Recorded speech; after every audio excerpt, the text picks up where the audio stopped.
Guys, എനിക്കറിയാം ഇത് വളരെ ഒരു ഓഫ് ടോപ്പിക്കാണ് നമ്മുടെ വ്ളോഗ്സിനെ പറ്റിയിട്ട്. പക്ഷേ ഞാൻ ഇന്ന് ഇവിടെ വന്നിരിക്കുന്നത് പറഞ്ഞാൽ ഞാൻ വളരെയധികം എന്താ പറയുക ക്യൂരിയസ് ആയ ഒരു ടോപ്പിക്കായിരുന്നു ഇത്. ഞാൻ ഇങ്ങനെ ഞാൻ പറഞ്ഞില്ല, ഞാൻ മാപ്പ് നോക്കിയിട്ടുണ്ട് ഓരോന്ന് വരാം. മാപ്പിൽ എവിടെയുണ്ട് ഏറ്റവും മൈന്യൂട്ടായ ഒരു ചെറിയ ചെറിയ സ്ഥലങ്ങളാണ് നമ്മൾ ബേസിക്കലി കണ്ടുപിടിക്കുന്നതും പിന്നെ അവിടെ ചെന്നിട്ട് നമ്മൾ അത് എക്സ്പ്ലോർ ചെയ്യുന്നതും. അപ്പോൾ അങ്ങനെ മാപ്പ് നോക്കിയപ്പോൾ എനിക്ക് ഈ ഒരു സ്ഥലത്തിനെ പറ്റിയിട്ട് സംഭവം മനസ്സിലായി. ഒരു ഡോക്ടർ പാഠക് എന്ന് പറഞ്ഞ ഒരാളാണ് ഈ സംഭവം തുടങ്ങിയത്. അതിനെ പറ്റിയിട്ടുള്ള ഫുള്ള് ഹിസ്റ്ററിയും ഇതൊക്കെ ഞാൻ പറഞ്ഞുതരാം. ഇതെങ്ങനെ ഈ സംഭവം തുടങ്ങിയത്. നമ്മൾക്ക് ഡെയിലി ലൈഫിൽ ഒരു മനുഷ്യന് ആവശ്യമുള്ളൊരു സംഭവമാണ് ഇത്, ബേസിക്കലി ടോയ്ലറ്റിൽ പോവുക. പക്ഷേ ആ ടോയ്ലറ്റിൻ്റെ ഹിസ്റ്ററിയും പിന്നെ സ്റ്റോറിയും പിന്നെ പല ആൾക്കാർക്കും അതിൻ്റെ ഒരു സൗകര്യമില്ലാത്ത ആൾക്കാർക്ക് വേണ്ടി ഉണ്ടാക്കി കൊടുക്കലും അതിനെ പറ്റിയിട്ടുള്ളൊരു വ്ളോഗാണെന്ന്.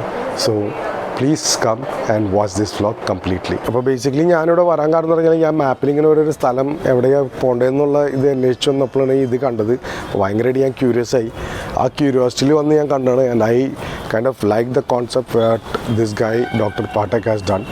And because of him today lot of people are getting toilets in India also. അപ്പോൾ ബേസിക്കലി ഇത് ഇങ്ങനത്തെ കുറേ ടോയ്ലറ്റിന് വേണ്ടിയിട്ടുള്ള പരിപാടികളൊക്കെ കുറേ ഗ്രാമങ്ങളിലും പിന്നെ വില്ലേജസിലും ഇങ്ങനെയൊക്കെ ആയിട്ട് അവർ ഉണ്ടാക്കി കൊടുക്കുന്നുണ്ട്. അപ്പോൾ നമുക്ക് ആക്ച്വലി പറയുന്നത് ഒരു NGO ഓർഗനൈസേഷൻ മാതിരിയാണ്. കണ്ട 5 users 3 year capacity 14,161, 10 users 18,000. ഇങ്ങനത്തെ സംഭവങ്ങൾ അവരിങ്ങനെ ഉണ്ടാക്കി നമ്മുടെ ഗ്രാമങ്ങളൊക്കെ ഉണ്ടാക്കി കൊടുത്തിട്ട് ഇതാക്കുന്നുണ്ട്. അപ്പോൾ ആർക്കെങ്കിലും സ്പോൺസർ എന്ന് വെച്ചാൽ അവർക്കും സ്പോൺസർ ചെയ്യാം. അതുമാതിരി ഈ ടോയ്ലറ്റ് ഉണ്ട് 5 users 3 year capacity 14,404, cost of super structure. അപ്പോൾ ഇതൊക്കെ ഒരു ബാത്റൂമായിട്ടാണ് അവരുണ്ടാക്കിയിരിക്കുന്നത്. അപ്പോൾ ഇത് കണ്ടില്ലേ, നമ്മുടെ നോർമൽ ഇരുന്ന് കൊള്ളാപ്പിടാനുള്ളൊരു ബാത്റൂം. പക്ഷേ ബേസിക്കലി ഇതാണ് സംഭവം എന്ന് വെച്ചാൽ നമ്മൾക്കൊരു മതിലുണ്ടാക്കി കൊടുക്കലും പിന്നെ അവരുടെ പ്രൈവസി മനസ്സിലായില്ലേ. ഇത് കണ്ട, ഇതിൻ്റെ ഉള്ളിലാണ് നമ്മൾ ഇത് ഡ്രെയിനേജ് സിസ്റ്റവും പിന്നെ ഡീകമ്പോസിഷൻ നടക്കുന്നതും പിന്നെ അത് കഴിഞ്ഞിട്ട് അതിനെ നമ്മൾക്ക് പല ഡിഫറെൻറ്റ് യൂസേഴ്സായിട്ട് നമ്മളുടെ അപ്പി ഉപയോഗിക്കാൻ പറ്റും. ബേസിക്കലി ഗ്യാസ് അങ്ങനെ പല സംഭവങ്ങളുണ്ടല്ലോ. അപ്പോൾ ഇവർ ആ സംഭവങ്ങളൊക്കെ ചെയ്ത് കൊടുക്കുന്നുണ്ട് അവിടെ. ഇത് കണ്ട, നമ്മുടെ ഹ്യൂമൻ അപ്പിയോണ്ടുണ്ടാക്കിയ ഒരു ഡോറാണിത്.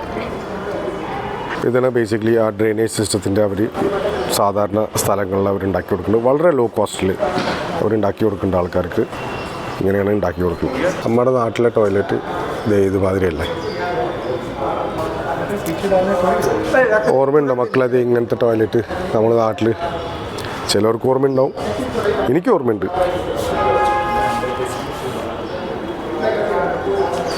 പിന്നെ ഇങ്ങനത്തെ ടോയ്ലറ്റ്, ഉള്ളിൽ പോവുക, ഡോറില്ലാത്ത ടോയ്ലറ്റ്, ഒരു സ്റ്റെപ്പ് ഉണ്ട്, അതിൻ്റെ ഉള്ളിൽ കയറാം. ഒന്ന് ആലോചിച്ച് നോക്കി, ആർക്കും ചിന്തിക്കാൻ പറ്റാത്തൊരു സംഭവമാണ് ഇയാൾ ചിന്തിച്ചത്. അപ്പോൾ ലോകത്തിലുള്ള ഏതൊക്കെ ടോയ്ലറ്റ് ഉണ്ടോ അതിൻ്റെ ഹിസ്റ്ററി പഠിച്ച് PhD എടുത്ത ഒരാളാണിത്. ഈ ടോയ്ലറ്റ് നോക്കുമ്പോൾ ഇവിടെ നിന്ന് ഇങ്ങനെ കയറിപ്പോയി കഴിഞ്ഞാൽ ഫുള്ള് കേട്ടോ ഡിഫറെൻറ്റ് ഡിസൈൻസാണ്. പക്ഷേ സംഭവം സാധിക്കുന്നത് ഒന്ന് തന്നെ. ചിലയിടത്ത് ഇങ്ങനത്തെ ഓപ്പൺ ടോയ്ലറ്റ്സ് ഉണ്ട്. ഇതിനെ പറ്റിയിട്ടാണ് ഞാൻ പറഞ്ഞത്. നമ്മുടെ നാട്ടിലുണ്ടല്ലോ നമ്മളുടെ ഈ ഓല വെച്ചിട്ടുണ്ടാക്കണ ഒരു ടോയ്ലറ്റിൻ്റെ ഇത്. പക്ഷേ ആ സമയത്തെന്ന് പറഞ്ഞാൽ ഈ സംഭവമൊന്നുമില്ല, ഇങ്ങനത്തെ ഇതുണ്ടായിരുന്നില്ല. 2 തെങ്ങിൻ്റെ ഇതുണ്ടാവും, അതിൻ്റെ മുകളിൽ ഇരുന്നിട്ടാണ് അപ്പിട്ടത്. എൻ്റെ അമ്മയെ എനിക്കെന്ന് പറഞ്ഞാൽ ഞാനത് ഏറ്റവും ആദ്യം കയറിയിട്ട് എനിക്ക് അത്ര 5 വയസ്സ് 6 വയസ്സൊക്കെ ഉണ്ടായിരുന്നു നാട്ടിൽ. ആ സമയത്ത് നമ്മൾക്ക് ഈ ഓലപ്പേരൊക്കെ ആയിരുന്നല്ലോ. ഈ ഒന്നും പറയണ്ട, എന്നെക്കൊണ്ട് പറ്റിയില്ല, പക്ഷേ ചെയ്തു, കാല് സാധിക്കണ്ടേ. ഇത് വേറെ ടോയ്ലറ്റ്. ഇത് പായ കൊണ്ട് ഉണ്ടാക്കിയത് നമ്മളുടെ.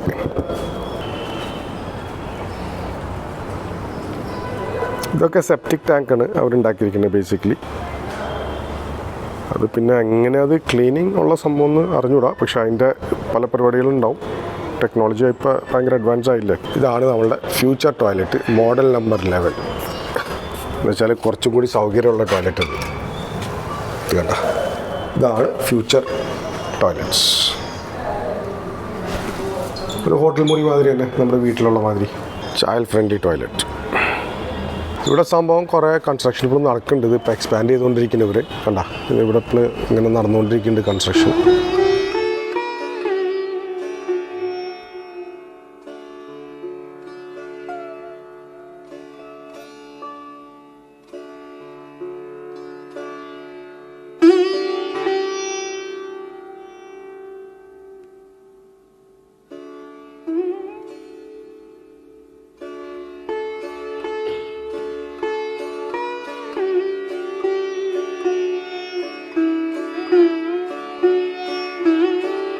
ഈ സ്ഥലം എവിടെയെന്ന് ചോദിച്ചു കഴിഞ്ഞാൽ ഇത് നമ്മളുടെ ഡൽഹിയിൽ തന്നെയാണ്. പക്ഷേ ഡൽഹിയിൽ ഡാബ്രി എന്ന് പറഞ്ഞൊരു ഗാവുണ്ട്, എന്നുവെച്ചാൽ വില്ലേജ്. ആ വില്ലേജിൽ ഡാബ്രി എന്ന് പറഞ്ഞൊരു വില്ലേജിൽ ഉള്ള ഒരു സ്ഥലമാണിത്. ഇത് ഗവൺമെൻറ് ഇവർക്ക് അലോട്ട് ചെയ്തിരിക്കുന്നത് ഇപ്പോൾ ഇത് സംഭവം. പിന്നെ അതല്ലാണ്ട് തന്നെ പാലം റോഡിൽ കൂടെ വന്നു കഴിഞ്ഞാൽ നമുക്ക് കാണാൻ പറ്റും. ഇത് നമുക്ക് അവിടെ വന്നാൽ നമുക്ക് എല്ലാതും കിട്ടും. ബേസിക്കലി ഇവിടെ ഇഷ്ടംപോലെ പാർക്കിംഗ് സ്ഥലങ്ങളൊക്കെ ഉണ്ട്. അപ്പോൾ അങ്ങനെ പാർക്കിങ്ങിൻ്റെ പ്രശ്നമൊന്നുമില്ല. പിന്നെ രണ്ടാമത്തെ പറഞ്ഞാൽ if you plan to come here free ഉണ്ടോ, എൻട്രി ഒക്കെ ഫ്രീ ആണ്, എല്ലാതും ഫ്രീ ആണ്. ഞാൻ പറഞ്ഞില്ല, ഒരു NGO ഓർഗനൈസേഷൻ മാതിരിയാണിത്. അപ്പോൾ if you plan to come here week ഡേയ്സിൽ വരുന്നതും നല്ലതാണ്. ഇപ്പോൾ ഞാൻ ഇന്ന് വന്ന് സാറ്റർഡേ ആണ്, പക്ഷെ അത്രയും തിരക്കൊന്നുമില്ല. എന്നാലും കുറച്ച് ഒരു 10-15 ആൾക്കാരുണ്ടായിരുന്നു. അപ്പോൾ വീക്ക് ഡേയ്സിൽ വരുന്നത് അല്ലെങ്കിൽ വീക്കെൻഡിൽ വരുന്നത് വെച്ചാൽ ആദ്യം തന്നെ വന്നിച്ച് അപ്പോയിൻമെൻറ്റ് എടുത്തിട്ട് നിങ്ങൾക്ക് വരാം. അവരുടെ വെബ്സൈറ്റിലും ചെല്ലാം. അപ്പോൾ ബേസിക്കലി വെബ്സൈറ്റിൽ പോകണമെന്ന് വെച്ചാൽ നിങ്ങൾ ഗൂഗിളിൽ സെർച്ച് ചെയ്താൽ സുലഭ് ശൗചാലയം എന്ന് സെർച്ച് ചെയ്താൽ ഏറ്റവും ആദ്യം അതാ വരാം.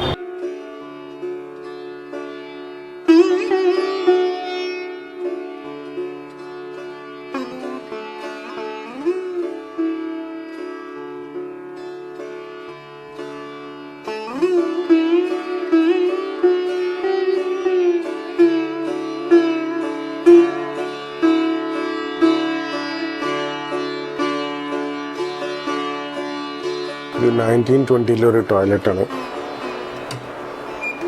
ഇത് കണ്ട, ഇങ്ങനെയായിരുന്നു കാര്യങ്ങൾ സംഭവിച്ചിരുന്നത്.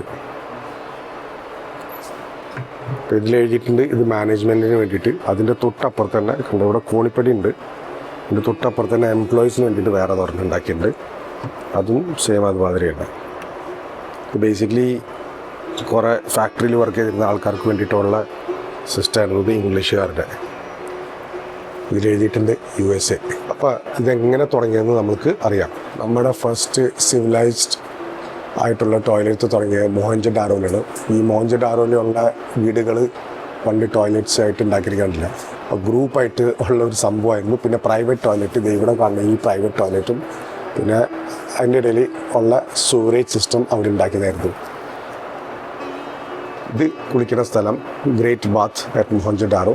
നിങ്ങൾ കേട്ടിട്ടുണ്ടാവും, ഹിസ്റ്ററിയിൽ പഠിച്ചാണ് നമ്മൾ നോക്കുക. History of evolution of toilets. നിങ്ങൾക്ക് അറിഞ്ഞിരുന്നു ഇന്ത്യ ആയിരുന്നു ഏറ്റവും ആദ്യത്തെ sanitary toilet before Christ 2500 BC ഉണ്ടാക്കിയത്. ഫ്ലഷ് ടൈപ്പ് ടോയ്ലറ്റ് BC 2000 വന്നു. പിന്നെ ഓൾഡസ്റ്റ് സൂവർ റോം BC 615. പണ്ട് നമ്മുടെ നാട്ടിലും ഓപ്പൺ ഡിഫെക്കേഷൻ ചെയ്തിരുന്നതാണ്. നമ്മൾ ഓർമ്മ ഉണ്ടാവും, പാടത്ത് പോയിട്ട് നമ്മൾ നമ്മുടെ കാര്യങ്ങൾ സാധിക്കാം. പക്ഷെ ഇന്ന് അതൊക്കെ കുറേ ചേഞ്ചായി തുടങ്ങിയിട്ടുണ്ട്. അപ്പോൾ ഇതാണ് ഡോക്ടർ ബിന്ദേശ്വർ പാഠക്. ഇയാളാണ് ഈ സുലഭ് ശൗചാലയം എന്ന് പറഞ്ഞ ടോയ്ലറ്റ് അതിനെ പറ്റിയിട്ടുള്ള സംഭവങ്ങൾ തുടങ്ങിയത് ഇവിടെ. ബേസിക്കലി ഇതിൻ്റെ ഫുൾ ഹിസ്റ്ററി ഞാനിപ്പോൾ വായിച്ചിട്ടില്ല, പക്ഷേ അതിനെപ്പറ്റി കുറച്ചൊക്കെ ഒന്ന് റിവ്യൂ അല്ല, ബേസിക്കലി റിസർച്ച് ചെയ്തിട്ട് ഞാൻ വന്നതാണ് ഇവിടെ. അപ്പോൾ അതിനെ പറ്റിയിട്ടുള്ള ഡീറ്റെയിൽസ് നമുക്കിന്ന് അറിയാം. ഡോക്ടർ പാഠക് ജനിച്ചത് 2 ഏപ്രിൽ 1943 15 ഓഗസ്റ്റ് 2023 കാർഡിയാക് അറസ്റ്റ് ആയിട്ട് ആള് എയിംസ് ഡൽഹിയിലാണ് മരിച്ചത്. ആൾക്ക് കുറേ അവാർഡ്സൊക്കെ കിട്ടിയിട്ടുണ്ട്. Gandhi peace prize recognises the contribution of Sulabh international social service organisation. പിന്നെ his holiness pope John Paul II ആളുടെ ഇതായിട്ട് ആൾക്ക് അവാർഡ് കിട്ടിയിട്ടുണ്ട്. പിന്നെ 1991 ഡോക്ടർ പാഠക്കിനെ awarded Padma Bhushan by the president of India ആ സമയത്ത് mister R. Venkataraman for his distinguished social service on 23 March 1991. പിന്നെ ഗാന്ധി പീസ് പ്രൈസ് ആൾക്ക് കിട്ടിയത് കോൺട്രിബ്യൂഷൻ ഓഫ് സോഷ്യൽ സർവീസിന് വേണ്ടിയിട്ട് by Shri Ram Nath Kovind in the presence of honourable prime minister Shri Narendra Modi. ഇത് ഡോക്ടർ പാഠക്കിൻ്റെ അച്ചീവ്മെൻറ്റ്സ് ആണ്. ഇത് വേൾഡ് വൈഡ് ഉണ്ട് ഇവരിൽ ഈ മ്യൂസിയം, വേൾഡ് വൈഡ്.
ഡോക്ടർ പാഠക്കിൻ്റെ സ്റ്റോറി പറയുന്നത് പറഞ്ഞാൽ 1968 ആള് എന്താണ് പറയുക, ഒരു സ്ഥലത്ത് പോയപ്പോൾ ഇങ്ങനെ നമ്മുടെ പണ്ട് ടോയ്ലറ്റ് എന്ന് പറഞ്ഞാൽ ഇങ്ങനെ ഡ്രെയിനേജ് സിസ്റ്റം ഒന്നും അധികം ഉണ്ടായിരുന്നില്ലല്ലോ. അപ്പോൾ ആ സമയത്ത് നമ്മൾ ഈ ഹോളൊക്കെ ഉണ്ടാക്കിയിട്ടല്ലേ അടിയിൽ പോട്ടിരുന്നു. നമ്മുടെ നാട്ടിലും പഴയ ഞാൻ കണ്ടിട്ടുണ്ട്, എൻ്റെ സമയത്ത് ഞാൻ കണ്ടിട്ടുണ്ട്. പഴയ ഇതെന്ന് പറഞ്ഞാൽ നമ്മളൊരു ഇത് കവർ ചെയ്തിട്ടുണ്ടാക്കും, പിന്നെ ഹോൾ ചെയ്തിട്ട് അതിൻ്റെ ഉള്ളിൽ നമ്മൾ ചെയ്തിരുന്നത്. പക്ഷേ പണ്ട് ഇംഗ്ലീഷുകാർ തുടങ്ങിയ ഒരു സംഭവം ഉണ്ടായിരുന്നു എന്ന് പറഞ്ഞാൽ സ്കാവഞ്ചേഴ്സ് എന്നാണ് അവരെ പറയുക. സ്കാവഞ്ചേഴ്സ് എന്ന് പറഞ്ഞാൽ അവർ വന്നിട്ട് നമ്മൾ ഈ വലിയ വലിയ ആൾക്കാരൊക്കെ അപ്പിട്ട് കഴിഞ്ഞിട്ട് അവരുടെ അപ്പി വന്ന് അവിടുന്ന് അവർ കളക്ട് ചെയ്ത് പോയിട്ട് പിന്നെ വേറെ എവിടെയും ചെന്നിട്ട് അത് കുഴിച്ചിട്ടില്ലായിരുന്നു പരിപാടി. അപ്പോൾ ആ സംഭവം നമ്മുടെ ഇന്ത്യയിലും നോർത്ത് ഇന്ത്യയിലും സൗത്ത് ഇന്ത്യയിലും ഉണ്ടായിരുന്നു തോന്നുന്നു. പക്ഷേ നോർത്ത് ഇന്ത്യയിൽ ആൾ കണ്ടപ്പോൾ ആൾക്കത് ഇഷ്ടപ്പെട്ടില്ല. അപ്പോൾ ആൾ അതിൻ്റെ ഹ്യൂമൻ റൈറ്റ്സിന് വേണ്ടിയിട്ടാണ് ഈ ഒരു മൂവ്മെൻറ്റ് സോഷ്യൽ റിഫോംസ് ആയിട്ട് ആൾ തുടങ്ങിയത്. അങ്ങനെയാണ് അയാളൊരു മൂവ്മെൻറ്റ് തുടങ്ങിയത് സോഷ്യൽ റിഫോംസിന് വേണ്ടിയിട്ട്, ഹ്യൂമൻ റൈറ്റ്സിൻ്റെ ഇതനുസരിച്ചിട്ട് ഈ ഒരു ഈ സംഭവം തുടങ്ങിയത്. ശൗചാലയം എന്ന് പറഞ്ഞിട്ടുള്ളത്. ആൾ ബേസിക്കലി നമ്മുടെ ഇന്ത്യൻ റെയിൽവേസിൽ സ്വച്ഛ് ശൗചാലയൻ്റെ ഇതായിരുന്നു, വലിയൊരാളായിരുന്നു ബേസിക്കലി ഇതിൻ്റെ. നമ്മൾക്കിന്ന് ടോയ്ലറ്റ് കിട്ടുന്നതൊക്കെ എന്ന് പറഞ്ഞാൽ ഇത് ഉണ്ടാക്കിയ തന്നെ ആളുടെ ഒരു തിങ്കിങ്ങും പിന്നെ ആ ക്ലെൻലിനെസ്സും ഇതിന് വേണ്ടിയിട്ടുണ്ട്. പക്ഷേ നമ്മുടെ ആൾക്കാരത് ഫോളോ ചെയ്യണില്ലെന്നുള്ളൂ. പക്ഷേ if it was not for him ഇന്ന് നമുക്ക് ടോയ്ലറ്റ് റെയിൽവേ സ്റ്റേഷനിലോ അല്ലെങ്കിൽ റെയിൽവേയിലോ ഉണ്ടാവില്ലായിരുന്നു. അപ്പോൾ ആളുടെ ആ മൂവ്മെൻറ്റ് കാരണമാണ് അയാളുടെ അവിടുന്ന് ആ തുടക്കം വെച്ചിട്ടാണ് ആൾ ഇന്ന് ഇവിടം വരെ എത്തിയത്. 1970 ഡോക്ടർ പാഠക് ഈ സോഷ്യൽ ഓർഗനൈസേഷൻ തുടങ്ങിയത്. അവിടുന്ന് തുടങ്ങിയിട്ട് ഇന്ന് ഇന്ത്യയിൽ പല സ്ഥലത്തും ആൾ ഈ സംഭവങ്ങൾ പിന്നെ ടോയ്ലറ്റ് ഉണ്ടാക്കി കൊടുക്കലും കുറേ പാവങ്ങളുടെ ഏരിയയിലും അവർക്കൊക്കെ ഉണ്ടാക്കി കൊടുക്കലും ഒക്കെ ആക്കണ പരിപാടി ഇന്നും അവരുടെ ഓർഗനൈസേഷൻ ചെയ്യുന്നുണ്ട്.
ഈ സ്ഥലം എവിടെയെന്ന് ചോദിച്ചു കഴിഞ്ഞാൽ ഇത് നമ്മളുടെ ഡൽഹിയിൽ തന്നെയാണ്. പക്ഷേ ഡൽഹിയിൽ ഡാബ്രി എന്ന് പറഞ്ഞൊരു ഗാവുണ്ട്, എന്നുവെച്ചാൽ വില്ലേജ്. ആ വില്ലേജിൽ ഡാബ്രി എന്ന് പറഞ്ഞൊരു വില്ലേജിൽ ഉള്ള ഒരു സ്ഥലമാണിത്. ഇത് ഗവൺമെൻറ് ഇവർക്ക് അലോട്ട് ചെയ്തിരിക്കുന്നത് ഇപ്പോൾ ഇത് സംഭവം. പിന്നെ അതല്ലാണ്ട് തന്നെ പാലം റോഡിൽ കൂടെ വന്നു കഴിഞ്ഞാൽ നമുക്ക് കാണാൻ പറ്റും. ഇത് നമുക്ക് അവിടെ വന്നാൽ നമുക്ക് എല്ലാതും കിട്ടും. ബേസിക്കലി ഇവിടെ ഇഷ്ടംപോലെ പാർക്കിംഗ് സ്ഥലങ്ങളൊക്കെ ഉണ്ട്. അപ്പോൾ അങ്ങനെ പാർക്കിങ്ങിൻ്റെ പ്രശ്നമൊന്നുമില്ല. പിന്നെ രണ്ടാമത് പറഞ്ഞാൽ if you plan to come here free ഉണ്ടോ, എൻട്രി ഒക്കെ ഫ്രീ ആണ്, എല്ലാതും ഫ്രീ ആണ്. ഞാൻ പറഞ്ഞില്ല, ഒരു NGO ഓർഗനൈസേഷൻ മാതിരിയാണിത്. അപ്പോൾ if you plan to come here week ഡേയ്സിൽ വരുന്നതും നല്ലതാണ്. ഇപ്പോൾ ഞാൻ ഇന്ന് വന്ന് സാറ്റർഡേ ആണ്, പക്ഷെ അത്രയും തിരക്കൊന്നുമില്ല. എന്നാലും കുറച്ച് ഒരു 10-15 ആൾക്കാരുണ്ടായിരുന്നു. അപ്പോൾ വീക്ക് ഡേയ്സിൽ വരുന്നത് അല്ലെങ്കിൽ വീക്കെൻഡിൽ വരുന്നതെന്ന് വെച്ചാൽ ആദ്യം തന്നെ വേണമെന്ന് വെച്ചാൽ അപ്പോയിൻമെൻറ്റ് എടുത്തിട്ട് നിങ്ങൾക്ക് വരാം. അവരുടെ വെബ്സൈറ്റിലും ചെല്ലാം. അപ്പോൾ ബേസിക്കലി വെബ്സൈറ്റിൽ പോകണമെന്ന് വെച്ചാൽ നിങ്ങൾ ഗൂഗിളിൽ സെർച്ച് ചെയ്താൽ സുലഭ് ശൗചാലയം എന്ന് സെർച്ച് ചെയ്താൽ ഏറ്റവും ആദ്യം അതാ വരാം. അപ്പോൾ ഗൈസ് ഹോപ്പ്ഫുള്ളി നിങ്ങൾക്ക് ഈ വ്ളോഗ് ഇഷ്ടപ്പെടുമെന്ന് തോന്നുന്നു. ഇഷ്ടപ്പെടുന്ന വെച്ചാൽ പ്ലീസ് ലൈക്ക് ചെയ്യുക, സബ്സ്ക്രൈബ് ചെയ്യുക, കമൻറ്റ് ചെയ്യുക, പ്ലീസ് കമൻറ്റ് ചെയ്യുക, പറയുക is this good thing what he has done or not. ഇത് കണ്ട വണ്ടികളുടെ തിരക്ക് പോയി ടോയ്ലറ്റ് കാണാൻ വേണ്ടിയിട്ടാണ് ഒന്ന് ജനങ്ങൾ കണ്ട ആൾക്കാർ ഇഷ്ടം പോലെ ഉണ്ട് ഇപ്പോൾ ഇവിടെ.